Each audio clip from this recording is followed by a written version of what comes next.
শেষ মুহূর্তে যাত্রায় বাড়ি ফেরা মানুষের খবর জানাতে টাঙ্গাইল থেকে সরাসরি যুক্ত হচ্ছেন সহকর্মী অভিজিৎ ঘোষ। অভিজিৎ, মহাসড়কে ব্যস্ততা কেমন দেখছেন জানাবেন?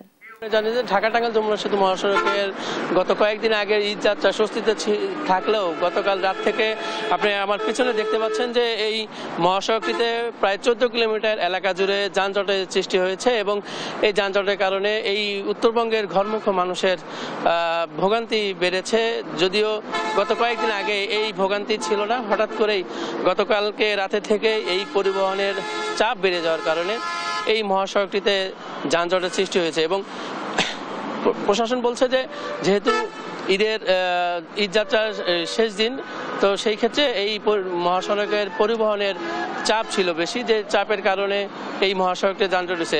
আপনি জানেন যে গত 24 ঘন্টায় এই যমুনা সেতু দিয়ে প্রায় 48,000 পরিবহন পারাপার হয়েছে। এর থেকে টোল আদায় হয়েছে 3,14,00,000 টাকা।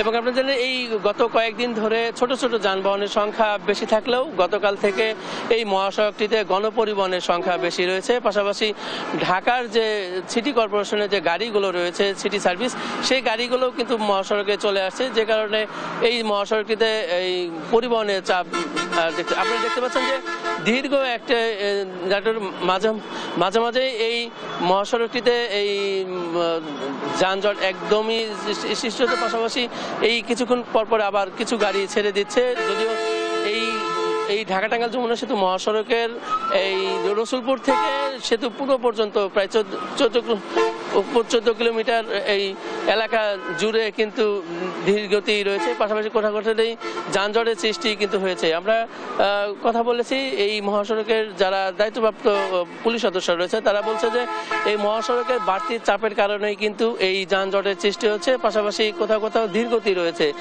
আর তারা বলছে যে যেহেতু বেলা বাড়ার সাথে সাথে এই যানজট নিরসন হবে এবং তারা বলছেন যে তারা এই নিরসনের জন্য তারা কাজ করছে। এবং এছাড়া এই মহাসড়কটিতে গতকাল রাত থেকে কয়েকটি পরিবহন বিকল হওয়ার ঘটনা ঘটেছে এবং সেতুর উপরেও এখনো কিন্তু এই যে দীর্ঘ সারি দেখতে পাচ্ছেন পরিবহনের, সেতুর উপরেও একই অবস্থা রয়েছে বলে আমরা জেনেছি। এবং এই মহাসড়কটিতে গত কয়েকদিন ধরেই কিন্তু স্বস্তি ছিল, কিন্তু এই স্বস্তিটি গতকাল রাত থেকে সেটি